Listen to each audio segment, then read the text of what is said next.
सूए असल national press club सरपरस्ती आला हाफिज Zubair Virk group leader सलामत अली ने मीडिया से बातचीत करते हुए बताया, सदर पाकिस्तान जनाब आसिफ अली जरदारी, वज़ीर आज़म पाकिस्तान मियां मोहम्मद शहबाज शरीफ, वज़ीर आला पंजाब मोहतरमा मरियम नवाज शरीफ, गवर्नर पंजाब से अपील है कहना की तमाम सियासी जमातों, वकला तंजीमों, सहाफ़ी तंजीमों, सिविल सोसाइटी समेत तमाम शोबा है जिंदगी से ताल्लुक रखने वाली दीनी और समाजी शख्सियात का मुतफिका मुतालबा है निश्तर की बजाय कहना को तहसील का दर्जा दिया जाए। कहना वज़ीर आज़म पाकिस्तान मियां मोहम्मद शहबाज शरीफ का इंतखाबी हल्का है। कहना तारीखी जगराफियाई हैसियत से कदीमी शहर है।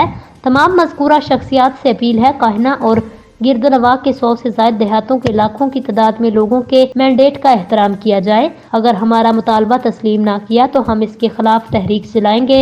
अपना सियासी, आईनी, कानूनी पुरअमन हक इस्तेमाल करेंगे, पुरअमन जिदोजहद करेंगे। इफ्तिखार नत्थी बानी कहना तहसील बनाओ। तहरीक चीफ एडिटर रोजनामा नत्थी न्यूज़ लाहौर और अहलियाने कहना।